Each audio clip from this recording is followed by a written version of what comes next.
ਦਿਸ਼ਾ ਪਰਿਵਰਤਨ ਪ੍ਰੋਗਰਾਮ ਨੂੰ ਵੇਖਣ ਵਾਲੇ ਸਾਰੇ ਦਰਸ਼ਕਾਂ ਨੂੰ ਜੈ ਮਸੀਹ ਦੀ। ਸਾਡੇ ਅੱਜ ਦੇ ਪ੍ਰੋਗਰਾਮ ਦੇ ਵਿੱਚ ਅੱਜ ਇੱਕ ਵਾਰੀ ਫਿਰ ਤੋਂ ਤੁਹਾਡਾ ਸਭਨਾਂ ਦਾ ਸਵਾਗਤ ਕਰਦੇ ਹਾਂ। ਅਸੀਂ ਤੁਹਾਡਾ ਧੰਨਵਾਦ ਕਰਨਾ ਚਾਹੁੰਦੇ ਹਾਂ ਕਿ ਤੁਸੀਂ ਆਪਣਾ ਕੀਮਤੀ ਸਮਾਂ ਕੱਢ ਕੇ ਸਾਡੇ ਨਾਲ ਸਾਡੇ ਪ੍ਰੋਗਰਾਮ ਦੇ ਵਿੱਚ ਸ਼ਾਮਿਲ ਹੋਏ ਹੋ।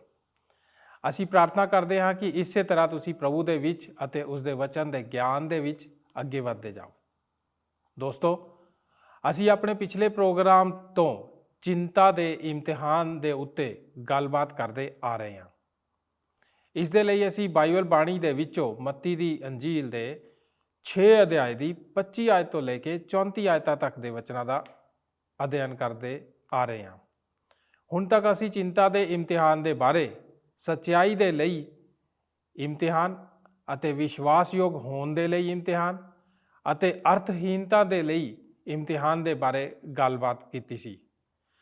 ਦੋਸਤੋ, ਅੱਜ ਦੇ ਪ੍ਰੋਗਰਾਮ ਦੇ ਵਿੱਚ ਅਸੀਂ ਚਿੰਤਾ ਦੇ ਜਿਹੜੇ ਇਮਤਿਹਾਨਾਂ ਦੇ ਉੱਤੇ ਗੱਲਬਾਤ ਕਰਾਂਗੇ ਉਹ ਹਨ ਲੰਬੇ ਸਮੇਂ ਦੇ ਲਈ ਇਮਤਿਹਾਨ, ਪਛਾਣਨ ਲਈ ਇਮਤਿਹਾਨ, ਪ੍ਰਾਥਮਿਕਤਾ ਦਾ ਇਮਤਿਹਾਨ ਅਤੇ ਸਹਿਮੇ ਭਰੋਸੇ ਦਾ ਇਮਤਿਹਾਨ। ਇਸ ਤੋਂ ਇਲਾਵਾ ਅੱਜ ਅਸੀਂ ਇਹ ਵੀ ਵੇਖਾਂਗੇ ਕਿ ਅਸੀਂ ਚਿੰਤਾ ਮੁਕਤ ਕਿਵੇਂ ਹੋ ਸਕਦੇ ਹਾਂ ਅਤੇ ਇਸ ਚਿੰਤਾ ਦੀ ਵਿਰੋਧਤਾ ਕਿਵੇਂ ਕਰ ਸਕਦੇ ਹਾਂ। ਦੋਸਤੋ, ਕੀ ਤੁਸੀਂ ਤਿਆਰ ਹੋ ਅੱਜ ਦੇ ਅਧਿਐਨ ਪ੍ਰੋਗਰਾਮ ਦੇ ਲਈ? ਤਾਂ ਫਿਰ ਆਓ ਆਪਣੇ ਮਨਾਂ ਨੂੰ ਤਿਆਰ ਕਰੀਏ। ਪਰਮੇਸ਼ਰ ਦੇ ਵਚਨ ਨੂੰ ਸਿੱਖਣ ਦੇ ਲਈ ਬਿਨਾਂ ਦੇਰ ਕੀਤੇ ਪ੍ਰਭੂ ਦੇ ਦਾਸ ਡਾਕਟਰ ਡੇਵਿਡ ਜਰਮਾਇਆ ਦੇ ਕੋਲ ਚੱਲੀਏ। ਪਰ ਇਸ ਤੋਂ ਪਹਿਲਾਂ ਸੁਣਦੇ ਹਾਂ ਇਹ ਮਸੀਹੀ ਭਜਨ। ਤੁਹਾਨੂੰ ਇਸ ਗੱਲ ਨਾਲ ਮਤਲਬ ਨਹੀਂ ਹੋਣਾ ਚਾਹੀਦਾ ਕਿ ਤੁਸੀਂ ਕਿਸ ਤਰ੍ਹਾਂ ਦਿਸਦੇ ਹੋ, ਪਰ ਮੈਂ ਤੁਹਾਨੂੰ ਕੁਝ ਦੱਸਣਾ ਚਾਹੁੰਦਾ ਹਾਂ। ਜਦ ਪਰਮੇਸ਼ਰ ਫੁੱਲਾਂ ਨੂੰ ਇੰਨਾ ਸੋਹਣਾ ਪਹਿਰਾਵਾ ਪਹਿਨਾਉਂਦਾ ਹੈ ਕਿ ਉਹ ਖੂਬਸੂਰਤ ਨਜ਼ਰ ਆ ਸਕੇ, ਕਿ ਉਹ ਇਸ ਤਰ੍ਹਾਂ ਨਹੀਂ ਕਰਦਾ, ਇਸ ਵਿੱਚ ਕੁਝ ਬੁਰਾਈ ਨਹੀਂ ਹੈ। ਜੇ ਤੁਸੀਂ ਆਪਣੇ ਆਪ ਨੂੰ ਖੂਬਸੂਰਤ ਬਣਾਉਣ ਦਾ ਯਤਨ ਕਰਦੇ ਹੋ, ਇਸ ਦਾ ਮਤਲਬ ਇਹ ਨਹੀਂ ਕਿ ਸਾਨੂੰ ਭੜਕੀਲੇ ਵਸਤਰ ਧਾਰਨ ਕਰਨੇ ਚਾਹੀਦੇ ਹਨ। ਵਿਖਾਵਟੀ ਅਤੇ ਭੜਕੀਲੇ ਵਸਤਰ ਬਾਰੇ ਨਹੀਂ ਕਿਹਾ ਜਾ ਰਿਹਾ। ਇੱਥੇ ਤਾਂ ਇਹ ਕਿਹਾ ਜਾ ਰਿਹਾ ਹੈ ਕਿ ਫਜ਼ੂਲ ਗੱਲਾਂ ਦੀ ਚਿੰਤਾ ਨਾ ਕਰੋ, ਪਰ ਇਸ ਗੱਲ ਨੂੰ ਅੱਛੀ ਤਰ੍ਹਾਂ ਸਮਝ ਲੈਣਾ ਚਾਹੀਦਾ ਹੈ ਕਿ ਪਰਮੇਸ਼ਰ ਤੁਹਾਡੀ ਚਿੰਤਾ ਕਰਦਾ ਹੈ। ਨੰਬਰ 5, ਪਛਾਣਨ ਲਈ ਇਮਤਿਹਾਨ। ਆਓ ਅਸੀਂ ਨੰਬਰ 5 ਇਮਤਿਹਾਨ ਵਿੱਚ ਚੱਲੀਏ। ਇਹ ਇੱਕ ਵਾਦ ਵਿਵਾਦ ਹੈ। ਯਿਸੂ ਨੇ ਕਿਹਾ, ਇਸ ਲਈ ਚਿੰਤਾ ਨਾ ਕਰੋ ਕਿ ਅਸੀਂ ਕੀ ਖਾਵਾਂਗੇ ਜਾਂ ਕੀ ਪੀਵਾਂਗੇ ਜਾਂ ਕੀ ਪਹਿਨਾਂਗੇ। ਹੁਣ ਜਰਾ ਇਸ ਤੇ ਗੌਰ ਕਰੋ। ਪਰਾਈਆਂ ਕੌਮਾਂ ਦਾ ਇਹਨਾਂ ਸਭਨਾਂ ਵਸਤੂਆਂ ਨੂੰ ਭਾਲਦੇ ਹਨ, ਕਿਉਂ ਜੋ ਤੁਹਾਡਾ ਸਵਰਗੀ ਪਿਤਾ ਜਾਣਦਾ ਹੈ ਤੁਹਾਨੂੰ ਇਹਨਾਂ ਸਭਨਾਂ ਵਸਤੂਆਂ ਦੀ ਲੋੜ ਹੈ। ਕੀ ਇਹ ਮਜ਼ੇ ਦੀ ਗੱਲ ਨਹੀਂ ਹੈ? ਧਿਆਨ ਕਰੋ ਕਿ ਉਹ ਕੀ ਆਖ ਰਿਹਾ ਹੈ। ਉਹ ਆਖ ਰਿਹਾ ਹੈ, ਜਦ ਤੁਹਾਨੂੰ ਕੋਈ ਚਿੰਤਾ ਲੱਗੇ, ਕੁਝ ਦੇਰ ਰੁਕੋ ਅਤੇ ਆਪਣੇ ਆਪ ਨੂੰ ਪਛਾਣੋ ਕਿ ਤੁਸੀਂ ਕੌਣ ਹੋ। ਤੁਸੀਂ ਕੌਣ ਹੋ? ਕਿ ਤੁਸੀਂ ਨਾਸਤਿਕ ਹੋ? ਇਸ ਦਾ ਮਤਲਬ ਹੈ ਜੋ ਪਰਮੇਸ਼ਰ ਨੂੰ ਨਹੀਂ ਜਾਣਦਾ। ਯਿਸੂ ਇਹੀ ਤਾਂ ਕਹਿ ਰਿਹਾ ਹੈ। ਜਦ ਤੁਹਾਡੇ ਲਈ ਸਭ ਕੁਝ ਵਿਗੜ ਜਾਂਦਾ ਹੈ ਅਤੇ ਤੁਸੀਂ ਕੱਲ੍ਹ ਦੀ ਚਿੰਤਾ ਕਰਦੇ ਹੋ ਅਤੇ ਉਹਨਾਂ ਚੀਜ਼ਾਂ ਦੇ ਬਾਰੇ ਸੋਚਦੇ ਹੋ ਜੋ ਤੁਹਾਡੇ ਅਧਿਕਾਰ ਵਿੱਚ ਨਹੀਂ, ਤੁਸੀਂ ਉਸ ਵਿਅਕਤੀ ਦੀ ਤਰ੍ਹਾਂ ਕਰ ਰਹੇ ਹੁੰਦੇ ਹੋ ਜਿਸ ਦਾ ਕੋਈ ਪਿਤਾ ਨਹੀਂ। ਤੁਸੀਂ ਉਸ ਵਿਅਕਤੀ ਦੀ ਤਰ੍ਹਾਂ ਕਰਦੇ ਹੋ ਜੋ ਪਰਮੇਸ਼ਰ ਨੂੰ ਨਹੀਂ ਪਹਿਚਾਣਦਾ। ਤੁਸੀਂ ਇਸ ਤਰ੍ਹਾਂ ਕਿਉਂ ਕਰਨਾ ਚਾਹੁੰਦੇ ਹੋ? ਉਹ ਆਖਦਾ ਹੈ, ਜਦ ਤੁਸੀਂ ਇਸ ਤਰ੍ਹਾਂ ਕਰਦੇ ਹੋ ਤਾਂ ਇਸ ਦਾ ਮਤਲਬ ਹੁੰਦਾ ਹੈ ਕਿ ਤੁਸੀਂ ਮਸੀਹ ਨੂੰ ਕਦੇ ਨਹੀਂ ਮਿਲੇ ਹੋ। ਮੈਂ ਜਾਣਦਾ ਹਾਂ ਮੇਰੀ ਗੱਲ ਉਹਨਾਂ ਨੂੰ ਬੁਰੀ ਜ਼ਰੂਰ ਲੱਗੇਗੀ ਜੋ ਇਸ ਤਰ੍ਹਾਂ ਕਰਦੇ ਹਨ, ਪਰ ਇੱਥੇ ਇੱਕ ਮਕਸਦ ਦੀ ਗੱਲ ਹੈ। ਤੁਹਾਡਾ ਇੱਕ ਪਿਤਾ ਹੈ। ਤੁਹਾਡਾ ਪਿਤਾ ਤੁਹਾਨੂੰ ਪਿਆਰ ਕਰਦਾ ਹੈ। ਉਹ ਤੁਹਾਡੀ ਦੇਖਭਾਲ ਕਰੇਗਾ। ਇਹ ਨਾ ਭਾਲੋ ਕਿ ਤੁਸੀਂ ਕੌਣ ਹੋ। ਜੇ ਇੱਕ ਧਰਤੀ ਦਾ ਪਿਤਾ ਆਪਣੇ ਬੱਚਿਆਂ ਦੀ ਇਸ ਤਰ੍ਹਾਂ ਦੇਖਭਾਲ ਕਰਦਾ ਹੈ, ਇਸ ਗੱਲ ਨੂੰ ਤੁਸੀਂ ਸਮਝੋ। ਇਸ ਦੇ ਬਾਰੇ ਮੈਂ ਤੁਹਾਨੂੰ ਕੁਝ ਦੱਸਣਾ ਚਾਹੁੰਦਾ ਹਾਂ। ਮੈਂ ਆਪਣੀ ਹੁਣ ਤੱਕ ਦੀ ਜ਼ਿੰਦਗੀ ਵਿੱਚ ਆਪਣੇ ਘਰ ਵਿੱਚ ਆਪਣੇ ਬੱਚਿਆਂ ਨੂੰ ਪਾਲਿਆ। ਮੈਂ ਨਹੀਂ ਸੋਚਦਾ ਕਿ ਉਹਨਾਂ ਨੇ ਕਦੇ ਇਸ ਗੱਲ ਦੀ ਚਿੰਤਾ ਕੀਤੀ ਹੋਵੇ, ਅਸੀਂ ਕੀ ਖਾਵਾਂਗੇ ਜਾਂ ਕੀ ਪੀਵਾਂਗੇ। ਕਿ ਇਸ ਲਈ ਕਿ ਮੇਰੀ ਆਮਦਨੀ ਦੇ ਬਹੁਤ ਸਾਰੇ ਜ਼ਰੀਏ ਸੀ? ਨਹੀਂ, ਕਿਉਂਕਿ ਉਹ ਜਾਣਦੇ ਸੀ ਕਿ ਉਹਨਾਂ ਦਾ ਇੱਕ ਪਿਤਾ ਹੈ। ਮੈਂ ਉਹਨਾਂ ਲਈ ਹਰੇਕ ਚੀਜ਼ ਦੀ ਕੁਰਬਾਨੀ ਦੇ ਸਕਦਾ ਹਾਂ। ਮੈਂ ਉਹਨਾਂ ਦੀ ਹਰੇਕ ਚੀਜ਼ ਲਈ ਜ਼ਰੂਰਤ ਪੂਰੀ ਕਰਾਂਗਾ। ਇਹ ਗੱਲ ਉਹਨਾਂ ਲਈ ਅੱਜ ਵੀ ਸੱਚ ਹੈ। ਜੇ ਇਹ ਮੇਰੇ ਜਿਹੇ ਇਨਸਾਨ ਲਈ ਸੱਚ ਹੈ ਤਾਂ ਤੁਸੀਂ ਕਿਸ ਤਰ੍ਹਾਂ ਸੋਚਦੇ ਹੋ ਉਸ ਸਵਰਗੀ ਪਿਤਾ ਦੇ ਬਾਰੇ ਕਿ ਉਹ ਆਪਣੇ ਬੱਚਿਆਂ ਦੀ ਦੇਖਭਾਲ ਕਿਸ ਤਰ੍ਹਾਂ ਕਰੇਗਾ? ਕਿ ਤੁਸੀਂ ਸੋਚਦੇ ਹੋ ਕਿ ਉਹ ਜਾਣਦਾ ਹੈ ਕਿ ਤੁਸੀਂ ਕਿਸ ਮੁਸੀਬਤ ਵਿੱਚ ਗੁਜ਼ਰ ਰਹੇ ਹੋ? ਤੁਸੀਂ ਇਸ ਗੱਲ ਦਾ ਯਕੀਨ ਕਰ ਸਕਦੇ ਹੋ ਕਿ ਉਹ ਜਾਣਦਾ ਹੈ। ਇਸ ਲਈ ਜਦ ਤੁਸੀਂ ਤਾਲੀਆਂ ਮਾਰ ਕੇ ਉਸ ਦੀ ਆਰਾਧਨਾ ਕਰਦੇ ਹੋ ਅਤੇ ਚਿੰਤਾ ਵਿੱਚ ਵੀ ਹੁੰਦੇ ਹੋ, ਮੈਂ ਕੀ ਕਰਾਂ, ਕੱਲ੍ਹ ਕੀ ਹੋਵੇਗਾ, ਤੁਸੀਂ ਕੀ ਕਰ ਰਹੇ ਹੋ? ਤੁਸੀਂ ਆਪਣੇ ਵਿਸ਼ਵਾਸ ਨੂੰ ਝੂਠਾ ਸਾਬਤ ਕਰ ਰਹੇ ਹੋ, ਜਿਸ ਤਰ੍ਹਾਂ ਤੁਹਾਡਾ ਕੋਈ ਪਿਤਾ ਨਹੀਂ ਹੈ। ਇਸ ਤਰ੍ਹਾਂ ਨਾ ਕਰੋ। ਆਪਣੇ ਆਪ ਨੂੰ ਪਛਾਣੋ। ਇਸ ਲਈ ਇਹ ਇਮਤਿਹਾਨ ਵਿਸ਼ੇਸ਼ ਹੈ। ਨੰਬਰ 6, ਪ੍ਰਾਥਮਿਕਤਾ ਦਾ ਇਮਤਿਹਾਨ। ਹੁਣ ਅਸੀਂ ਪ੍ਰਾਥਮਿਕਤਾ ਦੇ ਇਮਤਿਹਾਨ ਵਿੱਚ ਚੱਲਦੇ ਹਾਂ। ਐਤ 33, ਪਰ ਤੁਸੀਂ ਪਹਿਲਾਂ ਉਹਦੇ ਰਾਜ ਅਤੇ ਉਹਦੇ ਧਰਮ ਨੂੰ ਭਾਲੋ, ਤਾਂ ਤੁਹਾਨੂੰ ਸਾਰੀਆਂ ਵਸਤੂਆਂ ਦਿੱਤੀਆਂ ਜਾਣਗੀਆਂ। ਪ੍ਰਾਥਮਿਕਤਾ ਦਾ ਇਮਤਿਹਾਨ ਦੱਸਦਾ ਹੈ, ਜੇ ਤੁਸੀਂ ਆਪਣੇ ਜੀਵਨ ਦੇ ਪ੍ਰਤੀ ਪਰਮੇਸ਼ਰ ਤੇ ਨਿਰਭਰ ਹੋ ਅਤੇ ਹਰੇਕ ਗੱਲ ਵਿੱਚ ਪਰਮੇਸ਼ਰ ਨੂੰ ਪ੍ਰਧਾਨਤਾ ਦਿੰਦੇ ਹੋ, ਤਾਂ ਉਸ ਗੱਲ ਲਈ ਚਿੰਤਾ ਨਾ ਕਰੋ ਜਿਸ ਦੀ ਕਮੀ ਤੁਸੀਂ ਮਹਿਸੂਸ ਕਰ ਰਹੇ ਹੋ, ਕਿਉਂ ਜੋ ਉਹ ਤੁਹਾਨੂੰ ਅੱਜ ਜਾਂ ਕੱਲ੍ਹ ਮਿਲ ਜਾਵੇਗੀ। ਮੈਂ ਇੱਕ ਗੱਲ ਲਿਖ ਕੇ ਆਪਣੀ ਬਾਈਬਲ ਵਿੱਚ ਰੱਖੀ ਹੈ, ਜੇ ਤੁਸੀਂ ਪਹਿਲਾਂ ਪਰਮੇਸ਼ਰ ਨੂੰ ਦਵੋਗੇ ਤਾਂ ਉਹ ਵੀ ਪਹਿਲਾਂ ਤੁਹਾਨੂੰ ਦੇਵੇਗਾ। ਅਤੇ ਉਸ ਨੂੰ ਆਖੋ, ਪਰਮੇਸ਼ਰ, ਮੈਂ ਚਾਹੁੰਦਾ ਹਾਂ ਕਿ ਮੈਂ ਤੇਰਾ ਗੁਲਾਮ ਬਣਿਆ ਰਹਾਂ। ਮੈਂ ਚਾਹੁੰਦਾ ਹਾਂ ਆਪਣਾ ਖਜ਼ਾਨਾ ਤੇਰੇ ਖਜ਼ਾਨੇ ਘਰ ਵਿੱਚ ਜਮ੍ਹਾਂ ਕਰਾਂ ਅਤੇ ਤੇਰੇ ਵੱਲ ਹੀ ਵੇਖਦਾ ਰਹਾਂ। ਮੇਰੇ ਪ੍ਰਭੂ, ਇਹ ਮੈਂ ਦਿਲ ਨਾਲ ਆਖਦਾ ਹਾਂ। ਮੈਂ ਸਭ ਤੋਂ ਪਹਿਲਾਂ ਤੇਰੇ ਧਰਮ ਰਾਜ ਦੀ ਖੋਜ ਕਰਨ ਜਾ ਰਿਹਾ ਹਾਂ, ਕਿਉਂ ਜੋ ਤੂੰ ਵਾਅਦਾ ਕੀਤਾ ਹੈ ਕਿ ਇਹ ਕਰੋ ਤਾਂ ਤੁਹਾਨੂੰ ਸਭ ਵਸਤੂਆਂ ਮਿਲ ਜਾਣਗੀਆਂ। ਕਿਹੜੀਆਂ ਵਸਤੂਆਂ? ਉਹ ਸਾਰੀਆਂ ਵਸਤੂਆਂ ਜੋ ਜੀਵਨ ਲਈ ਜ਼ਰੂਰੀ ਹਨ। ਸਾਰੀਆਂ ਵਸਤੂਆਂ ਤੁਹਾਨੂੰ ਦੇ ਦਿੱਤੀਆਂ ਜਾਣਗੀਆਂ। ਪਰਮੇਸ਼ਰ ਸਭ ਕਰੇਗਾ, ਉਹ ਜ਼ਰੂਰ ਕਰੇਗਾ। ਇਸ ਲਈ ਤੁਸੀਂ ਚਿੰਤਾ ਕਿਉਂ ਕਰਨਾ ਚਾਹੁੰਦੇ ਹੋ? ਜੇ ਪਰਮੇਸ਼ਰ ਨੇ ਵਾਅਦਾ ਕੀਤਾ ਹੈ ਤੇ ਉਹ ਇਸ ਗੱਲ ਨੂੰ ਪੂਰਾ ਜ਼ਰੂਰ ਕਰੇਗਾ। ਨੰਬਰ 7, ਸਹਿਮੇ ਭਰੋਸੇ ਦਾ ਇਮਤਿਹਾਨ। ਹੁਣ ਮੈਂ ਤੁਹਾਨੂੰ ਆਖਰੀ ਇਮਤਿਹਾਨ ਦਿੰਦਾ ਹਾਂ। ਐਤ 35 ਨੂੰ ਧਿਆਨ ਨਾਲ ਵੇਖੋ। ਸੋ ਤੁਸੀਂ ਭਲਕੇ ਲਈ ਚਿੰਤਾ ਨਾ ਕਰੋ, ਕਿਉਂ ਜੋ ਭਲਕੇ ਆਪਣੇ ਲਈ ਆਪ ਚਿੰਤਾ ਕਰੇਗਾ। ਅੱਜ ਦੇ ਲਈ ਅੱਜ ਦਾ ਹੀ ਦੁੱਖ ਬਥੇਰਾ ਹੈ। ਇਹ ਐਤ ਅੱਜ ਦੇ ਪੂਰੇ ਸੰਦੇਸ਼ ਦੀ ਕੁੰਜੀ ਹੈ। ਕਿਸ ਬਾਬਤ ਸਮਝਣਾ ਜ਼ਰੂਰੀ ਹੈ? ਆਪਣੀ ਸ਼ਕਤੀ ਨੂੰ ਸਮੱਸਿਆ ਦੀ ਚਿੰਤਾ ਵਿੱਚ ਕਿਉਂ ਨਸ਼ਟ ਕਰਦੇ ਹੋ? ਚਿੰਤਾ ਕੀ ਹੈ? ਚਿੰਤਾ ਦਿਮਾਗ ਵਿੱਚ ਹਲਚਲ ਪੈਦਾ ਕਰ ਦਿੰਦੀ ਹੈ ਅਤੇ ਆਉਣ ਵਾਲੇ ਕੱਲ੍ਹ ਦੀਆਂ ਗੱਲਾਂ ਉੱਤੇ ਸਾਡੀ ਸ਼ਕਤੀ ਖਰਚ ਹੋਣੀ ਸ਼ੁਰੂ ਹੋ ਜਾਂਦੀ ਹੈ, ਜੋ ਸਾਡੇ ਅਧਿਕਾਰ ਵਿੱਚ ਨਹੀਂ ਹੁੰਦੀਆਂ। ਯਿਸੂ ਇਹੀ ਆਖ ਰਿਹਾ ਹੈ, ਹਰੇਕ ਦਿਨ ਦੀ ਗੱਲ ਦੇ ਬਾਰੇ ਹੀ ਸੋਚੋ। ਹਰ ਉਸ ਗੱਲ ਦੇ ਬਾਰੇ ਸੋਚੋ ਜੋ ਹੁਣ ਹੋ ਰਹੀ ਹੈ। ਜਿਹੜੀ ਗੱਲ ਅਜੇ ਹੋਈ ਨਹੀਂ, ਉਸ ਦੇ ਬਾਰੇ ਕਿਉਂ ਸੋਚਦੇ ਹੋ? ਜਦ ਆਉਣ ਵਾਲੇ ਸਮੇਂ ਵਿੱਚ ਕੋਈ ਮੁਸੀਬਤ ਆਵੇਗੀ ਤਾਂ ਪਰਮੇਸ਼ਰ ਆਪ ਹੀ ਤੁਹਾਡੀ ਸਹਾਇਤਾ ਕਰੇਗਾ। ਤੁਸੀਂ ਹੁਣੇ ਹੀ ਬੈਠ ਕੇ ਉਸ ਦੇ ਬਾਰੇ ਕਿਉਂ ਸੋਚਦੇ ਹੋ? ਤੁਸੀਂ ਇਹ ਸਭ ਕੁਝ ਕਿਉਂ ਕਰਨਾ ਚਾਹੁੰਦੇ ਹੋ? ਤੁਸੀਂ ਇਹ ਕਿਉਂ ਨਹੀਂ ਆਖਦੇ, ਕੱਲ੍ਹ ਆਪਣੀ ਚਿੰਤਾ ਆਪ ਕਰੇਗਾ? ਤੁਸੀਂ ਜਾਣਦੇ ਹੋ, ਬਾਈਬਲ ਵਿੱਚ ਲਿਖਿਆ ਹੋਇਆ ਸ਼ਬਦ ਅੱਜ ਪਰਮੇਸ਼ਰ ਦਾ ਸ਼ਬਦ ਹੈ।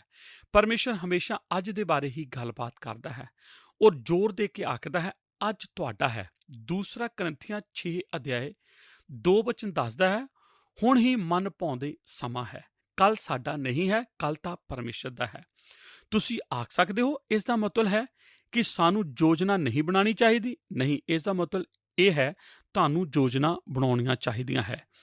ਜੇ ਉਹ ਚੀਜ਼ ਤੁਹਾਡੇ ਉੱਤੇ ਨਿਰਭਰ ਹੈ, ਵਿਸ਼ਵਾਸ ਕਰਨਾ ਹੈ ਅਤੇ ਪ੍ਰਾਰਥਨਾ ਕਰਨੀ ਹੈ, ਕਿਉਂਕਿ ਹਰੇਕ ਚੀਜ਼ ਪਰਮੇਸ਼ਰ ਤੇ ਨਿਰਭਰ ਹੈ। ਇਸ ਲਈ ਹਰੇਕ ਚੀਜ਼ ਨੂੰ ਹਰ ਰੋਜ਼ ਦੇ ਤਰੀਕੇ ਨਾਲ ਹੀ ਕਰਨਾ ਚਾਹੀਦਾ ਹੈ। ਇਸ ਲਈ ਸਾਨੂੰ ਨਵੇਂ ਨਿਯਮ ਵਿੱਚ ਆਖਿਆ ਗਿਆ ਹੈ, ਸੂਰਜ ਅਸਤ ਹੋਣ ਤੋਂ ਪਹਿਲਾਂ ਹੀ ਆਪਣੇ ਕ੍ਰੋਧ ਨੂੰ ਖਤਮ ਕਰ ਦੇਵੋ। ਅੱਜ ਦੀ ਸਮੱਸਿਆ ਨੂੰ ਅੱਜ ਹੀ ਹੱਲ ਕਰੋ। ਇਸ ਨੂੰ ਕੱਲ੍ਹ ਤੱਕ ਨਾ ਟਾਲੋ। ਸਮੇਂ ਦੇ ਅੰਦਰ ਹੀ ਹਰੇਕ ਕੰਮ ਕਰੋ। ਮੈਂ ਪੂਰੀ ਕੋਸ਼ਿਸ਼ ਕਰਦਾ ਹਾਂ ਕਿ ਇਸ ਤਰ੍ਹਾਂ ਦਾ ਜੀਵਨ ਜੀ ਸਕਾਂ। ਮੈਂ ਸਿੱਖਣਾ ਚਾਹੁੰਦਾ ਹਾਂ ਕਿ ਅੱਜ ਦਾ ਦਿਨ ਹੀ ਮੇਰਾ ਦਿਨ ਹੋ ਸਕਦਾ ਹੈ। ਅਗਲਾ ਸਾਲ ਜਾਂ ਉਸ ਤੋਂ ਬਾਅਦ ਮੈਂ ਹੋਵਾਂ ਜਾਂ ਨਾ ਹੋਵਾਂ, ਮੈਂ ਉਸ ਉੱਤੇ ਅਧਿਕਾਰ ਨਹੀਂ ਕਰ ਸਕਦਾ। ਮੈਂ ਜਦ ਰੋਜ਼ ਸਵੇਰੇ ਉੱਠਦਾ ਹਾਂ, ਮੈਂ ਪਰਮੇਸ਼ਰ ਵੱਲ ਵੇਖਦਾ ਹਾਂ ਅਤੇ ਪ੍ਰਾਰਥਨਾ ਕਰਦਾ ਹਾਂ, ਪ੍ਰਭੂ, ਇਹ ਦਿਨ ਤੇਰਾ ਹੈ ਅਤੇ ਤੇਰਾ ਧੰਨਵਾਦ ਕਰਦਾ ਹਾਂ ਕਿ ਇਹ ਦਿਨ ਮੈਨੂੰ ਤੂੰ ਦਿੱਤਾ ਹੈ। ਮੈਂ ਅੱਜ ਦੇ ਸਾਰੇ ਕੰਮ ਅੱਜ ਹੀ ਕਰਨ ਦੀ ਕੋਸ਼ਿਸ਼ ਕਰਾਂਗਾ। ਇਸ ਤਰ੍ਹਾਂ ਹੀ ਸਾਨੂੰ ਹਰ ਰੋਜ਼ ਪ੍ਰਾਰਥਨਾ ਕਰਨੀ ਚਾਹੀਦੀ ਹੈ।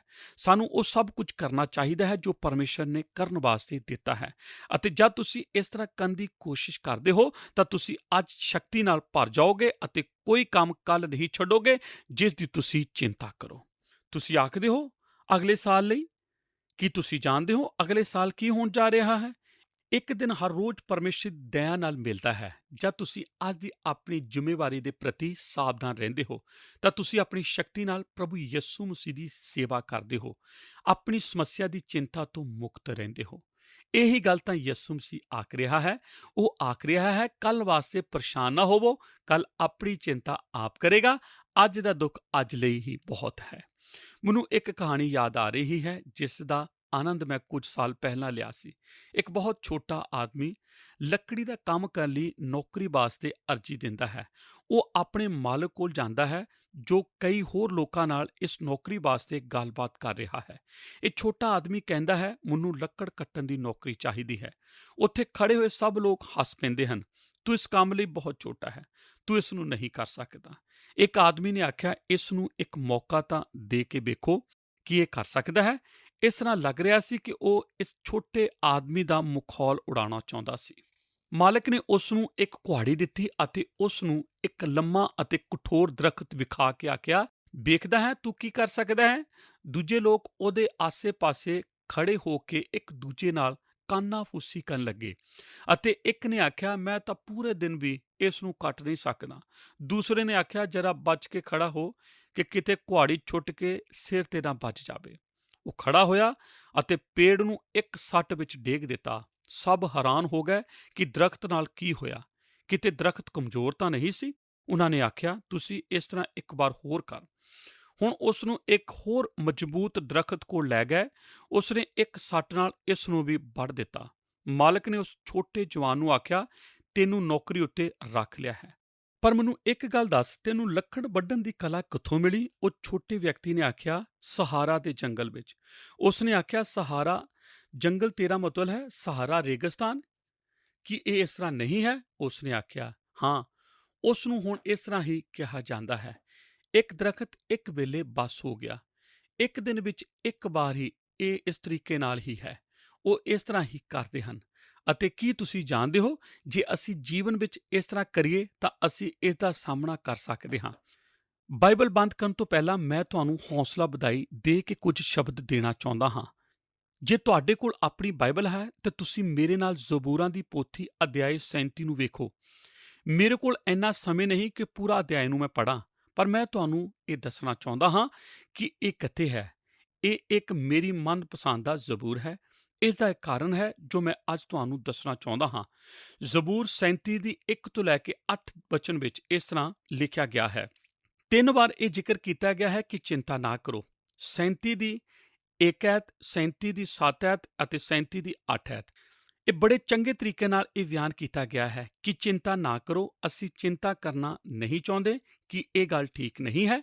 ਅਸੀਂ ਚਿੰਤਾ ਤੋਂ ਮੁਕਤ ਕਿਵੇਂ ਰਹਿ ਸਕਦੇ ਹਾਂ? ਮੈਂ ਚਾਹੁੰਦਾ ਹਾਂ ਤੁਸੀਂ ਇਸ ਵੱਲ ਧਿਆਨ ਦਿਵੋ।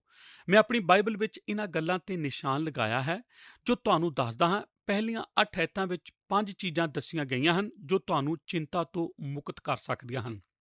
ਸਭ ਤੋਂ ਪਹਿਲਾਂ ਸਾਨੂੰ ਵਿਸ਼ਵਾਸ ਕਰਨਾ ਹੈ। ਇਸ ਨੂੰ ਵੇਖੋ, ਪ੍ਰਭੂ ਤੇ ਭਰੋਸਾ ਕਰੋ ਅਤੇ ਅੱਛਾ ਕਰੋ। ਐਤ 3। ਦੂਸਰੀ ਚੀਜ਼ ਐਤ 4, ਪ੍ਰਭੂ ਵਿੱਚ ਆਨੰਦਿਤ ਰਹੋ। ਤੀਸਰੀ ਗੱਲ ਐਤ 5, ਆਪਣਾ ਰਾਹ ਯਹੋਵਾ ਦੇ ਗੋਚਰਾ ਕਰ। ਤਦ ਐਤ 7, ਯਹੋਵਾ ਦੇ ਅੱਗੇ ਚੁੱਪਚਾਪ ਰਹਿ ਅਤੇ ਧੀਰਜ ਨਾਲ ਉਹਦੀ ਉਡੀਕ ਰੱਖ। ਇਸ ਜ਼ਬੂਰ ਦੇ ਰਾਹੀਂ ਤੁਸੀਂ ਸਮਝ ਸਕਦੇ ਹੋ ਕਿ ਚਿੰਤਾ ਤੋਂ ਕਿਵੇਂ ਮੁਕਤ ਰਹਿਣਾ ਹੈ। ਤੁਸੀਂ ਜਾਣ ਲਿਆ ਹੈ ਕਿ ਪ੍ਰਭੂ ਤੇ ਭਰੋਸਾ ਰੱਖਣਾ ਹੈ, ਪ੍ਰਭੂ ਕੋਲੋਂ ਖੁਸ਼ੀ ਕਿਸ ਤਰ੍ਹਾਂ ਲੈਣੀ ਹੈ, ਆਪਣਾ ਰਾਹ ਯਹੋਵਾ ਦੇ ਅੱਗੇ ਗੋਚਰਾ ਕਰਨਾ ਹੈ ਅਤੇ ਇੰਤਜ਼ਾਰ ਕਰਨਾ ਹੈ ਕਿ ਪਰਮੇਸ਼ਰ ਇਸ ਨੂੰ ਕਰੇਗਾ, ਕਿਉਂਕਿ ਉਹ ਕਰ ਸਕਦਾ ਹੈ। ਸਾਨੂੰ ਇਸ ਲਈ ਇੰਤਜ਼ਾਰ ਕਿਉਂ ਕਰਨੀ ਹੈ? ਕਿਉਂਕਿ ਕੱਲ ਦਾ ਮਾਲਕ ਉਹੀ ਹੈ। ਕਿ ਉਹ ਨਹੀਂ ਹੈ, ਤੁਸੀਂ ਕੱਲ ਲਈ ਕੁਝ ਨਹੀਂ ਕਰ ਸਕਦੇ। ਇਸ ਲਈ ਪਰਮੇਸ਼ਰ ਦੀ ਇੰਤਜ਼ਾਰ ਕਰਨੀ ਹੈ। ਤੁਹਾਨੂੰ ਇਸ ਲਈ ਇੰਤਜ਼ਾਰ ਕਰਨੀ ਹੈ ਕਿ ਆਪਣਾ ਸੰਬੰਧ ਉਸ ਨਾਲ ਠੀਕ ਕਰ ਲਈਏ। ਉਹ ਤਾਂ ਪਹਿਲਾਂ ਹੀ ਉੱਥੇ ਹੈ, ਪਰ ਤੁਹਾਨੂੰ ਉਸ ਦੇ ਨਾਲ ਮੇਲ ਮਿਲਾਪ ਕਰਨਾ ਹੈ। ਤੁਹਾਨੂੰ ਚਿੰਤਾ ਵਿੱਚ ਸਮੇਂ ਬਤੀਤ ਕਰਨ ਦੀ ਕੋਈ ਲੋੜ ਨਹੀਂ ਹੈ। ਇਸ ਤਰ੍ਹਾਂ ਦੇ ਕਈ ਵਾਅਦੇ ਪਰਮੇਸ਼ਰ ਦੇ ਵਚਨ ਵਿੱਚ ਹਨ। ਉਹਨਾਂ ਵਿੱਚੋਂ ਇੱਕ ਫਿਲਿੱਪੀਆਂ ਦੀ ਕਿਤਾਬ ਵਿੱਚ ਹੈ। ਆਓ ਅਸੀਂ ਫਿਲਿੱਪੀਆਂ ਅਧਿਆਇ 4 ਵਿੱਚ ਇਸ ਨੂੰ ਵੇਖੀਏ। ਕਿਸੇ ਗੱਲ ਦੀ ਚਿੰਤਾ ਨਾ ਕਰੋ, ਸਗੋਂ ਹਰ ਗੱਲ ਵਿੱਚ ਤੁਹਾਡੀਆਂ ਅਰਦਾਸਾਂ, ਪ੍ਰਾਰਥਨਾਵਾਂ ਅਤੇ ਬੇਨਤੀਆਂ ਨਾਲ ਧੰਨਵਾਦ ਸਣੇ ਪਰਮੇਸ਼ਰ ਦੇ ਅੱਗੇ ਕੀਤੀਆਂ ਜਾਣ, ਅਤੇ ਪਰਮੇਸ਼ਰ ਦੀ ਸ਼ਾਂਤੀ ਜੋ ਸਾਰੀ ਸਮਝ ਤੋਂ ਪਰੇ ਹੈ, ਮਸੀਹ ਯਿਸੂ ਵਿੱਚ ਤੁਹਾਡੇ ਮਨਾਂ ਤੇ ਸੋਚਾਂ ਦੀ ਰਾਖੀ ਕਰੇਗੀ। ਮੱਤੀ 6 ਅਧਿਆਇ ਵੀ ਇਸੇ ਤਰ੍ਹਾਂ ਬਿਆਨ ਕਰਦਾ ਹੈ, ਚਿੰਤਾ ਨਾ ਕਰੋ, ਕਿਸੇ ਵੀ ਚਿੰਤਾ ਦੇ ਬਾਰੇ ਚਿੰਤਾ ਨਾ ਕਰੋ। ਚਿੰਤਾ ਦੇ ਅਰਥ ਦੀ ਵਿਰੋਧਤਾ ਕੀ ਹੈ? ਪ੍ਰਾਰਥਨਾ। ਕੀ ਇਹ ਗੱਲ ਨਹੀਂ ਹੈ? ਆਪਣੀ ਪਰੇਸ਼ਾਨੀ ਪਰਮੇਸ਼ਰ ਕੋਲ ਲੈ ਜਾਓ, ਉਸ ਉੱਤੇ ਵਿਸ਼ਵਾਸ ਕਰੋ, ਉਸ ਨੂੰ ਉਹ ਬੋਝ ਚੁੱਕਣ ਦਿਓ ਜਿਸ ਨੂੰ ਤੁਸੀਂ ਮਹਿਸੂਸ ਕਰ ਰਹੇ ਹੋ। ਤੁਸੀਂ ਜਾਣਦੇ ਹੋ, ਨਵੇਂ ਨੇਮ ਵਿੱਚ ਬਹੁਤ ਜ਼ਿਆਦਾ ਚਿੰਤਾ ਕਰਨ ਵਾਲਾ ਪਤਰਸ ਸੀ। ਕੀ ਤੁਸੀਂ ਕਦੇ ਇਸ ਗੱਲ ਬਾਰੇ ਗੌਰ ਕੀਤਾ ਹੈ? ਪਤਰਸ ਦੀ ਜੀਵਨੀ ਪੜ੍ਹੋ। ਮੈਂ ਪਤਰਸ ਨੂੰ ਪਿਆਰ ਕਰਦਾ ਹਾਂ ਕਿਉਂਕਿ ਉਸ ਦੀਆਂ ਕਈ ਆਦਤਾਂ ਜ਼ਿਆਦਾਤਰ ਸਾਡੇ ਨਾਲ ਮੇਲ ਖਾਂਦੀਆਂ ਹਨ। ਯਿਸੂ ਦੇ ਨਾਲ ਆਪਣੀ ਸ਼ੁਰੂ ਦੀ ਜ਼ਿੰਦਗੀ ਵਿੱਚ ਬਹੁਤ ਸਾਰੀਆਂ ਚੀਜ਼ਾਂ ਦੇ ਬਾਰੇ ਬਹੁਤ ਚਿੰਤਾ ਕਰਦਾ ਸੀ। ਯਾਦ ਕਰੋ, ਜਦ ਉਹ ਪਾਣੀ ਤੇ ਚੱਲ ਰਿਹਾ ਸੀ, ਅਚਾਨਕ ਉਸਨੇ ਹਵਾ ਤੇ ਲਹਿਰਾਂ ਨੂੰ ਵੇਖਿਆ ਤੇ ਡਰ ਗਿਆ ਅਤੇ ਡੁੱਬਣ ਲੱਗਾ। ਇਸ ਨੂੰ ਯਾਦ ਰੱਖੋ। ਇੱਕ ਵਾਰ ਉਹ ਇਸ ਗੱਲ ਲਈ ਪਰੇਸ਼ਾਨ ਹੋ ਗਿਆ ਕਿ ਯਿਸੂ ਆਪਣਾ ਟੈਕਸ ਕਿਸ ਤਰ੍ਹਾਂ ਦੇਵੇਗਾ। ਇੱਕ ਜਗ੍ਹਾ ਤੇ ਉਹ ਇੰਨਾ ਪਰੇਸ਼ਾਨ ਸੀ ਕਿ ਪ੍ਰਭੂ ਦਾ ਇਨਕਾਰ ਕਰਨ ਜਾ ਰਿਹਾ ਸੀ। ਇੱਕ ਵਾਰ ਹੋਰ ਪਰੇਸ਼ਾਨ ਹੋ ਗਿਆ ਜਦ ਯਿਸੂ ਨੇ ਆਪਣੇ ਉੱਤੇ ਆਉਣ ਵਾਲੇ ਦੁੱਖ ਦੇ ਬਾਰੇ ਦੱਸਿਆ, ਤਾਂ ਉਹ ਯਿਸੂ ਤੇ ਗੁੱਸੇ ਹੋ ਗਿਆ। ਇਸ ਨੂੰ ਯਾਦ ਕਰੋ, ਉਸਨੇ ਆਖਿਆ, ਇਹ ਦੁੱਖ ਤੇਰੇ ਤੋਂ ਦੂਰ ਹੈ, ਅਤੇ ਯਿਸੂ ਨੇ ਉਸ ਨੂੰ ਆਖਿਆ, ਸ਼ੈਤਾਨ ਮੇਰੇ ਤੋਂ ਦੂਰ ਹੋ ਜਾ। ਇੱਕ ਵਾਰ ਉਹ ਇਸ ਲਈ ਪਰੇਸ਼ਾਨ ਹੋ ਗਿਆ ਕਿ ਯਿਸੂ ਆਪਣੀ ਰੱਖਿਆ ਨਹੀਂ ਕਰ ਸਕਦਾ, ਅਤੇ ਉਸਨੇ ਕ੍ਰੋਧ ਵਿੱਚ ਆ ਕੇ ਉਸ ਦਾ ਕੰਨ ਵੱਢ ਦਿੱਤਾ। ਇਸ ਨੂੰ ਯਾਦ ਕਰੋ। ਪਤਰਸ ਹਮੇਸ਼ਾ ਹੀ ਚਿੰਤਾ ਕਰਦਾ ਰਹਿੰਦਾ ਸੀ। ਉਹ ਹਮੇਸ਼ਾ ਹੀ ਇਸ ਲਈ ਚਿੰਤਾ ਕਰਦਾ ਸੀ ਕਿ ਕੀ ਹੋਣ ਜਾ ਰਿਹਾ ਹੈ। ਉਹ ਇੱਕ ਵੱਡਾ ਚਿੰਤਤ ਵਿਅਕਤੀ ਸੀ। ਪਰ ਜਦ ਉਸਨੇ ਪ੍ਰਭੂ ਨਾਲ ਰਹਿੰਦੇ ਹੋਏ ਪ੍ਰਭੂ ਨੂੰ ਚੰਗੀ ਤਰ੍ਹਾਂ ਜਾਣ ਲਿਆ ਅਤੇ ਉਸਨੇ ਸਿੱਖ ਲਿਆ ਕਿ ਪ੍ਰਭੂ ਨਾਲ ਕਿਸ ਤਰ੍ਹਾਂ ਰਹਿਣਾ ਹੈ, ਤਦ ਉਸ ਦੀ ਸਾਰੀ ਚਿੰਤਾ ਦੂਰ ਹੋ ਗਈ।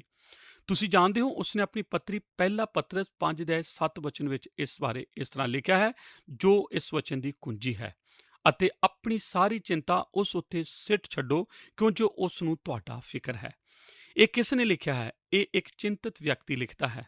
ਆਪਣੀ ਪੂਰੀ ਜ਼ਿੰਦਗੀ ਵਿੱਚ ਇਸ ਤਜਰਬੇ ਤੋਂ ਪਹੁੰਚਿਆ ਹੈ ਅਤੇ ਆਖਦਾ ਹੈ, ਆਓ ਮੈਂ ਤੁਹਾਨੂੰ ਦੱਸਾਂ ਕਿ ਮੈਂ ਕੀ ਸਿੱਖਿਆ ਹੈ। ਮੈਂ ਆਪਣੀ ਸ਼ਕਤੀ ਨੂੰ ਵਿਅਰਥ ਗੱਲਾਂ ਵਿੱਚ ਨਸ਼ਟ ਕਰ ਚੁੱਕਾ ਹਾਂ। ਹੁਣ ਮੈਂ ਤੁਹਾਨੂੰ ਦੱਸਦਾ ਹਾਂ ਕਿ ਤੁਹਾਨੂੰ ਕਿਸ ਚੀਜ਼ ਦੀ ਜ਼ਰੂਰਤ ਹੈ। ਆਪਣੀ ਸਾਰੀ ਚਿੰਤਾ ਉਸ ਉੱਤੇ ਸੁੱਟ ਛੱਡੋ, ਕਿਉਂ ਜੋ ਉਸ ਨੂੰ ਤੁਹਾਡਾ ਫਿਕਰ ਹੈ।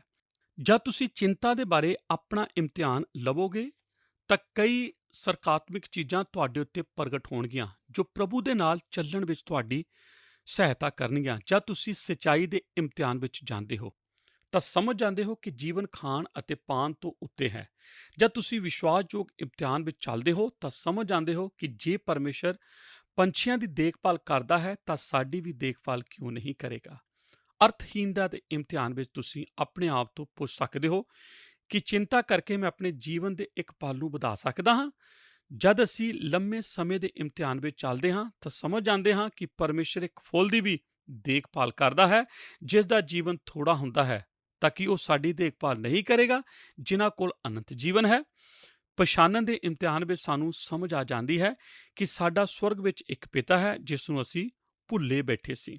ਪ੍ਰਾਥਮਿਕਤਾ ਦੇ ਇਮਤਿਹਾਨ ਵਿੱਚ ਅਸੀਂ ਇਸ ਗੱਲ ਦਾ ਅਹਿਸਾਸ ਕਰ ਲੈਂਦੇ ਹਾਂ, ਜੇ ਅਸੀਂ ਉਸ ਨੂੰ ਪਹਿਲ ਦਿੰਦੇ ਹਾਂ, ਤਾਂ ਉਹ ਵੀ ਸਾਨੂੰ ਪਹਿਲ ਦਿੰਦਾ ਹੈ। ਆਪਣੇ ਭਰੋਸੇ ਦਾ ਇਮਤਿਹਾਨ ਵਿੱਚ ਤੁਹਾਨੂੰ ਅਹਿਸਾਸ ਹੋ ਜਾਂਦਾ ਹੈ ਕਿ ਕੱਲ੍ਹ ਦੇ ਬਾਰੇ ਚਿੰਤਾ ਕਰਨ ਦਾ ਕੋਈ ਅਰਥ ਨਹੀਂ ਹੈ, ਕਿਉਂਕਿ ਇਸ ਦੇ ਬਾਰੇ ਤੁਸੀਂ ਕੁਝ ਨਹੀਂ ਕਰ ਸਕਦੇ। ਬਸ ਹਰ ਰੋਜ਼ ਪਰਮੇਸ਼ਰ ਦੇ ਨਾਲ ਚੱਲਦੇ ਰਹੋ। ਮੈਂ ਬੰਦ ਕਰਨ ਤੋਂ ਪਹਿਲਾਂ ਆਪਣੀ ਗਵਾਹੀ ਦੇਣਾ ਚਾਹੁੰਦਾ ਹਾਂ ਕਿ ਪਰਮੇਸ਼ਰ ਤੁਹਾਡੀ ਹਰੇਕ ਚੀਜ਼ ਵਿੱਚ ਤੁਹਾਡੀ ਮਦਦ ਕਰੇ, ਜਿਸ ਤਰ੍ਹਾਂ ਕਿ ਉਸ ਨੇ ਮੇਰੀ ਮਦਦ ਕੀਤੀ ਹੈ। ਉਹ ਮੇਰੇ ਅਤੇ ਮੇਰੇ ਪਰਿਵਾਰ ਦੇ ਪ੍ਰਤੀ ਕਿੰਨਾ ਭਲਾ ਰਿਹਾ। ਮੈਂ ਆਪਣੀ ਪਤਨੀ ਦੋਨਾਂ ਨਾਲ ਕਈ ਸਾਲ ਪਹਿਲਾਂ ਸੇਵਕਾਈ ਸ਼ੁਰੂ ਕੀਤੀ ਸੀ। ਸਾਡੀ ਆਪਣੀ ਸੇਵਕਾਈ ਦੇ ਪ੍ਰਤੀ ਕਈ ਇੱਛਾਵਾਂ ਸਨ, ਜਿਸ ਤਰ੍ਹਾਂ ਕਿ ਹਰੇਕ ਆਦਮੀ ਦੀਆਂ ਹੁੰਦੀਆਂ ਹਨ।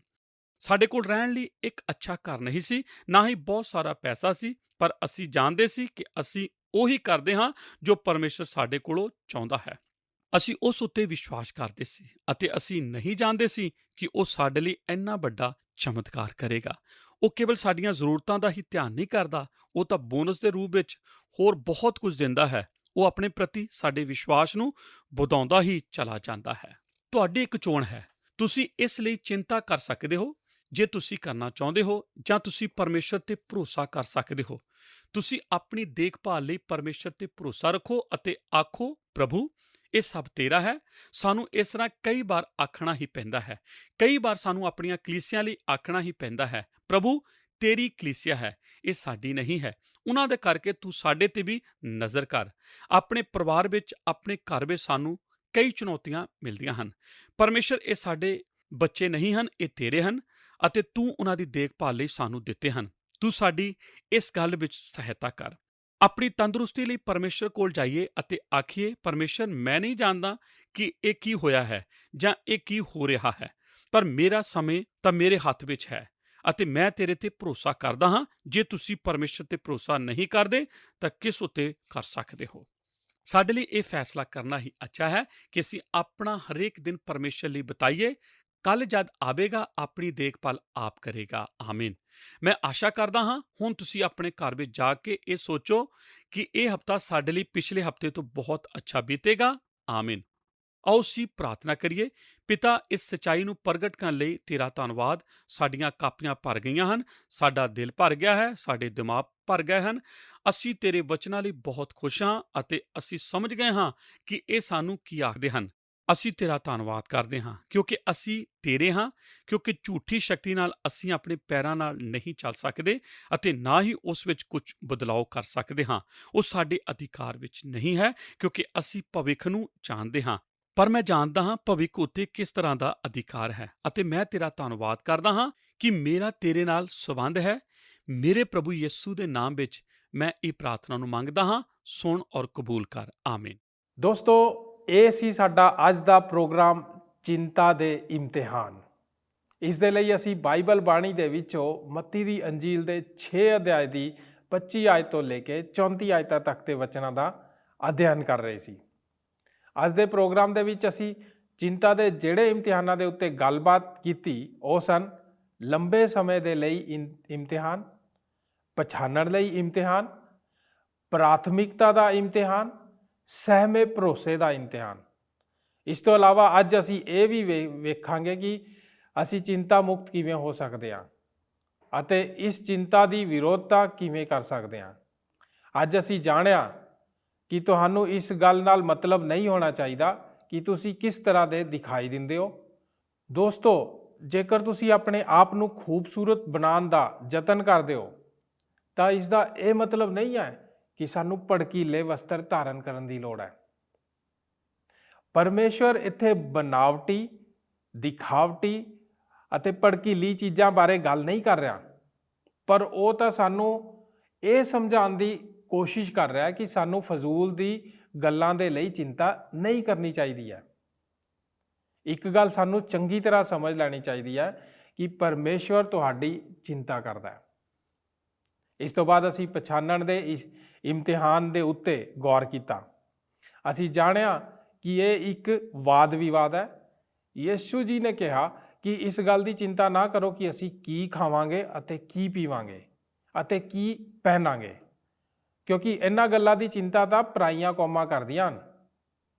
ਪਰ ਤੁਹਾਡਾ ਪਿਤਾ ਜਾਣਦਾ ਹੈ ਕਿ ਤੁਹਾਨੂੰ ਇਹਨਾਂ ਸਭਨਾਂ ਚੀਜ਼ਾਂ ਦੀ ਲੋੜ ਹੈ। ਜਦੋਂ ਵੀ ਕਦੇ ਤੁਹਾਨੂੰ ਕੋਈ ਚਿੰਤਾ ਲੱਗੇ ਤਾਂ ਕੁਝ ਪਲਾਂ ਦੀ ਲਈ ਰੁਕੋ ਅਤੇ ਸੋਚੋ। ਆਪਣੇ ਆਪ ਨੂੰ ਪਛਾਣਨ ਦੀ ਕੋਸ਼ਿਸ਼ ਕਰੋ ਕਿ ਤੁਸੀਂ ਕੌਣ ਹੋ। ਜੇਕਰ ਤੁਸੀਂ ਨਾਸਤਿਕ ਹੋ ਤਾਂ ਇਸ ਦਾ ਮਤਲਬ ਇਹ ਹੈ ਕਿ ਤੁਸੀਂ ਪਰਮੇਸ਼ਰ ਨੂੰ ਨਹੀਂ ਜਾਣਦੇ। ਦੋਸਤੋ, ਜੇਕਰ ਤੁਸੀਂ ਪਰਮੇਸ਼ਰ ਨੂੰ ਜਾਣਿਆ ਹੋਇਆ ਹੈ ਔਰ ਉਸ ਦੇ ਬਾਵਜੂਦ ਚਿੰਤਾ ਕਰੋ ਤਾਂ ਇਸ ਦਾ ਮਤਲਬ ਹੈ ਕਿ ਤੁਸੀਂ ਆਪਣੇ ਵਿਸ਼ਵਾਸ ਨੂੰ ਖੁਦ ਹੀ ਝੂਠਾ ਸਾਬਿਤ ਕਰ ਰਹੇ ਹੋ। ਦੋਸਤੋ, ਪਰਮੇਸ਼ਰ ਦੇ ਉੱਤੇ ਭਰੋਸਾ ਰੱਖੋ। ਉਹ ਤੁਹਾਡੀ ਮੁਸੀਬਤ ਅਤੇ ਤੁਹਾਡੀ ਚਿੰਤਾ ਨੂੰ ਜਾਣਦਾ ਹੈ। ਇਸ ਤੋਂ ਬਾਅਦ ਅਸੀਂ ਪ੍ਰਾਥਮਿਕਤਾ ਦੇ ਬਾਰੇ ਜਾਣਿਆ। ਬਾਈਬਲ ਦੱਸਦੀ ਹੈ ਕਿ ਪਹਿਲਾਂ ਤੁਸੀਂ ਪਰਮੇਸ਼ਰ ਦੇ ਰਾਜ ਅਤੇ ਧਰਮ ਦੀ ਖੋਜ ਕਰੋ ਤਾਂ ਇਹ ਸਾਰੀ ਚੀਜ਼ਾਂ ਆਪਣੇ ਆਪ ਹੀ ਤੁਹਾਡੇ ਪਿੱਛੇ ਆ ਜਾਣਗੀਆਂ। ਇਹ ਪ੍ਰੀਖਿਆ ਸਾਨੂੰ ਦੱਸਦੀ ਹੈ ਕਿ ਜੇਕਰ ਤੁਸੀਂ ਆਪਣੇ ਜੀਵਨ ਦੇ ਪ੍ਰਤੀ ਪਰਮੇਸ਼ਰ ਦੇ ਪ੍ਰਤੀ ਨਿਰਭਰ ਹੋ ਅਤੇ ਹਰੇਕ ਗੱਲ ਵਿੱਚ ਪਰਮੇਸ਼ਰ ਨੂੰ ਪਹਿਲ ਦਿੰਦੇ ਹੋ ਤਾਂ ਉਸ ਗੱਲ ਦੀ ਚਿੰਤਾ ਨਾ ਕਰੋ ਜਿਸ ਦੀ ਕਮੀ ਤੁਸੀਂ ਮਹਿਸੂਸ ਕਰ ਰਹੇ ਹੋ, ਕਿਉਂਕਿ ਉਹ ਤੁਹਾਨੂੰ ਅੱਜ ਜਾਂ ਕੱਲ੍ਹ ਮਿਲ ਹੀ ਜਾਣੀ ਹੈ। ਸਹਿਮੇ ਭਰੋਸੇ ਦੇ ਇਮਤਿਹਾਨ ਦੇ ਉੱਤੇ ਗੌਰ ਕਰਦੇ ਹੋਏ ਅਸੀਂ ਜਾਣਿਆ ਆਇਤ 35 ਦੇ ਵਿੱਚ ਕਿ ਪ੍ਰਭੂ ਯਿਸੂ ਜੀ ਕਹਿੰਦੇ ਹਨ ਕਿ ਸੋ ਤੁਸੀਂ ਅੱਜ ਦੇ ਦਿਨ ਦੀ ਚਿੰਤਾ ਨਾ ਕਰੋ, ਕਿਉਂਕਿ ਅੱਜ ਦਾ ਦਿਨ ਆਪਣੀ ਚਿੰਤਾ ਆਪ ਕਰ ਲਵੇਗਾ। ਅੱਜ ਦੇ ਲਈ ਅੱਜ ਦਾ ਦੁੱਖ ਹੀ ਕਾਫੀ ਹੈ। ਇਹ ਆਇਤ ਚਿੰਤਾ ਦੇ ਉੱਤੇ ਦਿੱਤੇ ਗਏ ਪੂਰੇ ਸੰਦੇਸ਼ ਦੀ ਇੱਕ ਕੁੰਜੀ ਹੈ। ਚਿੰਤਾ ਦਿਮਾਗ ਦੇ ਵਿੱਚ ਹਲਚਲ ਪੈਦਾ ਕਰ ਦਿੰਦੀ ਹੈ ਅਤੇ ਸਾਡੀ ਸ਼ਕਤੀ ਬਰਬਾਦ ਹੁੰਦੀ ਜਾਂਦੀ ਹੈ। ਪ੍ਰਭੂ ਯਿਸੂ ਜੀ ਦੇ ਕਹਿਣ ਦਾ ਅਰਥ ਹੈ ਕਿ ਤੁਸੀਂ ਕਿਉਂ ਵਿਅਰਥ ਦੀ ਚਿੰਤਾ ਕਰਕੇ ਆਪਣੀ ਸ਼ਕਤੀ ਨੂੰ ਖਰਾਬ ਕਰਦੇ ਜਾ ਰਹੇ ਹੋ। ਇਸ ਤੋਂ ਬਾਅਦ ਅਸੀਂ ਉਹਨਾਂ ਕੁਝ ਗੱਲਾਂ ਨੂੰ ਵੇਖਿਆ ਕਿ ਅਸੀਂ ਆਪਣੀਆਂ ਚਿੰਤਾਵਾਂ ਨੂੰ ਤੋਂ ਕਿਵੇਂ ਮੁਕਤ ਹੋ ਸਕਦੇ ਹਾਂ। ਅਸੀਂ ਜਾਣਿਆ ਸਭ ਤੋਂ ਪਹਿਲਾਂ ਸਾਨੂੰ ਵਿਸ਼ਵਾਸ ਕਰਨਾ ਚਾਹੀਦਾ ਹੈ ਕਿ ਪ੍ਰਭੂ ਸਾਨੂੰ ਚਿੰਤਾ ਤੋਂ ਮੁਕਤ ਕਰੇਗਾ। ਉਸ ਤੋਂ ਬਾਅਦ ਅਸੀਂ ਜਾਣਿਆ ਕਿ ਸਾਨੂੰ ਪ੍ਰਭੂ ਦੇ ਵਿੱਚ ਹਮੇਸ਼ਾ ਆਨੰਦਿਤ ਹੋਣਾ ਚਾਹੀਦਾ ਹੈ। ਇਸ ਤੋਂ ਬਾਅਦ ਚਿੰਤਾ ਤੋਂ ਮੁਕਤ ਰਹਿਣ ਦੇ ਲਈ ਅਸੀਂ ਜਾਣਿਆ ਕਿ ਆਪਣਾ ਰਾਹ ਯਹੋਵਾ ਦੇ ਗੋਚੰਗ ਕਰ। ਫਿਰ ਅਸੀਂ ਇਹ ਵੀ ਜਾਣਿਆ ਕਿ ਯਹੋਵਾ ਪਰਮੇਸ਼ਰ ਦੇ ਅੱਗੇ ਚੁੱਪਚਾਪ ਰਹਿ ਅਤੇ ਉਹਦੀ ਉਡੀਕ ਕਰ। ਪਰਮੇਸ਼ਰ ਇਸ ਨੂੰ ਜ਼ਰੂਰ ਪੂਰਾ ਕਰੇਗਾ। ਦੋਸਤੋ, ਪਰਮੇਸ਼ਰ ਵਾਅਦਾ ਕਰਦਾ ਹੈ ਕਿ ਤੁਸੀਂ ਕਿਸੇ ਵੀ ਗੱਲ ਦੀ ਚਿੰਤਾ ਨਾ ਕਰੋ, ਸਗੋਂ ਆਪਣੀ ਪ੍ਰਾਰਥਨਾਵਾਂ ਅਤੇ ਬੇਨਤੀਆਂ ਧੰਨਵਾਦ ਸਹਿਤ ਪਰਮੇਸ਼ਰ ਦੇ ਹਜ਼ੂਰੀ ਵਿੱਚ ਲੈ ਕੇ ਆਓ, ਤਾਂ ਤੁਹਾਨੂੰ ਆਪਣੀ ਸ਼ਾਂਤੀ ਦੇ ਨਾਲ, ਜੋ ਕਿ ਸੰਸਾਰ ਦੀ ਸਮਝ ਤੋਂ ਪਰੇ ਹੈ, ਭਰ ਦੇਵੇਗਾ। ਪਿਆਰੇ ਦਰਸ਼ਕੋ, ਅਸੀਂ ਤੁਹਾਡਾ ਸਾਰਿਆਂ ਦਾ ਦਿਲ ਤੋਂ ਧੰਨਵਾਦ ਕਰਦੇ ਹਾਂ ਕਿ ਤੁਸੀਂ ਸਾਡੇ ਨਾਲ ਸਾਡੇ ਅੱਜ ਦੇ ਪ੍ਰੋਗਰਾਮ ਦੇ ਵਿੱਚ ਅਖੀਰ ਤੱਕ ਬਣੇ ਰਹੇ। ਹੁਣ ਸਾਨੂੰ ਇਜਾਜ਼ਤ ਦਿਓ, ਸਮਾਂ ਹੈ ਪ੍ਰੋਗਰਾਮ ਨੂੰ ਸਮਾਪਤ ਕਰਨ ਦਾ। ਆਓ ਪ੍ਰਾਰਥਨਾ ਕਰੀਏ। ਸਾਡੇ ਅਨੁਗ੍ਰਹਕਾਰੀ ਦਿਆਲੂ ਪਰਮੇਸ਼ਰ ਪ੍ਰਭੂ ਯਿਸੂ ਮਸੀਹ ਜੀ ਦੇ ਨਾਂ 'ਚ ਧੰਨਵਾਦ ਦਿੰਦੇ ਹਾਂ ਅੱਜ ਦੇ ਇੱਕ ਬਹੁਤ ਹੀ ਅੱਛੇ ਸੰਦੇਸ਼ ਬਾਰੇ ਪ੍ਰਭੂ, ਜਿਸ ਦੇ ਵਿੱਚ ਤੁਸੀਂ ਸਾਨੂੰ ਚਿੰਤਾ ਦੇ ਬਾਰੇ ਸਿਖਾਇਆ ਕਿ ਅਸੀਂ ਚਿੰਤਾ ਕਰਕੇ ਕੁਝ ਨਹੀਂ ਕਰ ਸਕਦੇ, ਕਿਉਂਕਿ ਸਾਰੀ ਚੀਜ਼ਾਂ ਤੁਹਾਡੇ ਹੱਥ ਵਿੱਚ, ਤੁਹਾਡੇ ਅਧਿਕਾਰ 'ਚ ਹੈ। ਤੁਸੀਂ ਜਾਣਦੇ ਹੋ ਸਾਨੂੰ ਕਿਸ ਸਮੇਂ ਕਿਸ ਚੀਜ਼ ਦੀ ਲੋੜ ਹੈ। ਇਸ ਕਰਕੇ ਅਸੀਂ ਵਿਅਰਥ ਆਪਣੀ ਚਿੰਤਾ ਕਰਕੇ ਆਪਣੇ ਬਲ ਨੂੰ, ਆਪਣੀ ਤਾਕਤ ਨੂੰ ਘਟਾ ਨਾ ਦਈਏ। ਪਿਤਾ ਪਰਮੇਸ਼ਰ ਪ੍ਰਭੂ ਜੀ, ਧੰਨਵਾਦ ਦਿੰਦੇ ਆ ਇਸ ਅੱਛੇ ਵਚਨ ਵਾਸਤੇ। ਪ੍ਰਾਰਥਨਾ ਕਰਦੇ ਆ ਪਿਤਾ ਪਰਮੇਸ਼ਰ, ਜਿਸ ਤਰ੍ਹਾਂ ਤੁਸੀਂ ਚਿੰਤਾ ਮੁਕਤ ਰਹਿਣ ਦੇ ਸਾਨੂੰ ਸੁਝਾਅ ਦਿੱਤੇ ਆ ਕਿ ਅਸੀਂ ਪ੍ਰਾਰਥਨਾ ਵਿੱਚ ਲੱਗੇ ਰਹੀਏ, ਅਸੀਂ ਸਾਡਾ ਵਿਸ਼ਵਾਸ ਤੁਹਾਡੇ ਉੱਤੇ ਬਣਿਆ ਰਹੇ। ਪ੍ਰਭੂ ਜੀ, ਮੇਰੀ ਪ੍ਰਾਰਥਨਾ ਅਸੀਂ ਸਾਰੇ ਜਿੰਨੇ ਵੀ ਲੋਕ ਇਸ ਪ੍ਰੋਗਰਾਮ ਨੂੰ ਦੇਖ ਰਹੇ ਹਾਂ, ਉਹਨਾਂ ਨੂੰ ਇਸ ਤਰ੍ਹਾਂ ਦੀ ਆਸ਼ੀਸ਼ ਮਿਲੇ ਕਿ ਅਸੀਂ ਆਪਣਾ ਬੋਝ ਤੁਹਾਡੇ ਉੱਤੇ ਰੱਖਣ ਵਾਲੇ ਹੋ ਸਕੀਏ ਔਰ ਆਪਣੀ ਚਿੰਤਾ ਦੇ ਸਮੇਂ ਤੁਹਾਡੇ ਵੱਲ ਤੱਕਣ ਵਾਲੇ ਹੋ ਸਕੀਏ। ਧੰਨਵਾਦ ਦਿੰਦੇ ਪ੍ਰਭੂ ਜੀ ਇਸ ਅੱਛੇ ਵਚਨ ਦੇ ਲਈ। ਯਿਸੂ ਮਸੀਹ ਦੇ ਨਾਮ 'ਚ ਇਸ ਪ੍ਰਾਰਥਨਾ ਨੂੰ ਮੰਗਦੇ ਹਾਂ, ਆਮੀਨ। ਸਾਰਿਆਂ ਨੂੰ ਜੈ ਮਸੀਹ ਦੀ। ਕੀ ਤੁਹਾਨੂੰ ਇਹ ਪ੍ਰੋਗਰਾਮ ਪਸੰਦ ਆਇਆ? ਹੁਣੇ ਸਾਨੂੰ ਇੱਕ ਮਿਸ ਕਾਲ ਦਿਓ ਤੇ ਤੁਸੀਂ ਅਗਲੇ ਜੇਤੂ ਹੋ ਸਕਦੇ ਹੋ।